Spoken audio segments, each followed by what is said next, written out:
Hi Pot Gang, Kate here.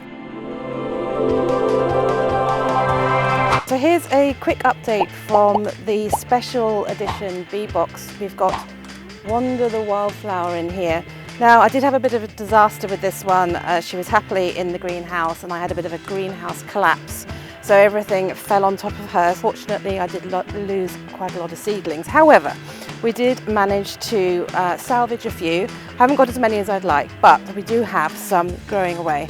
And actually it does mean that all of the seedlings have got a little bit more space. So it's not the end of the world.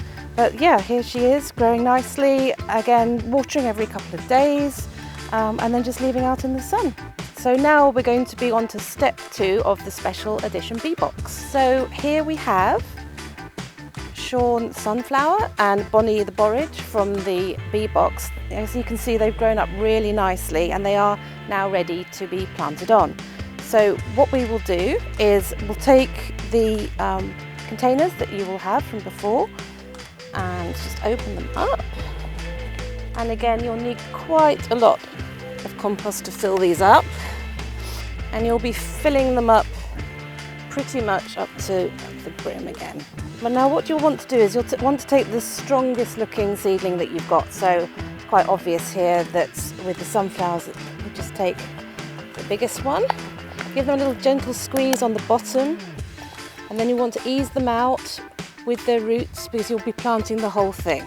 So make a hole that's about the same size as the roots, and then you'll be planting the sunflower right up to those first set of leaves. And that makes sure it's going to get nice and stable, because obviously sunflowers do grow to be pretty tall, so you want to make sure they have a nice stable start.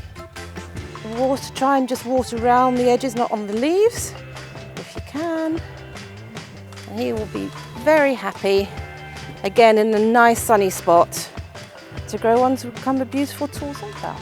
With Bonnie the Borage, it's exactly the same process. Again, you take your healthiest, biggest looking seedling. I think we'll take this one. Give the pot a bit of a squeeze, ease her out gently. Try to keep the root ball intact if you can. And again, nice deep hole up to that first set of leaves.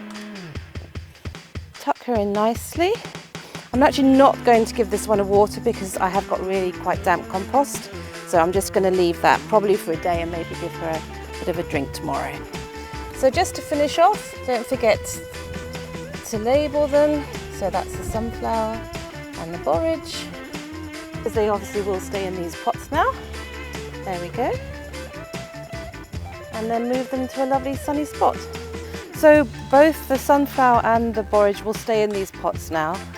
So just keep an eye on the moisture level of the compost and water every 2 or 3 days, or every 2 days if it's a bit warmer. And then with the ones you have left over, again, you can repot these. You can order some more of these pots from the website, and then you'll have a lovely display of borage and sunflowers that the bees and the pollinators will love all through the summer.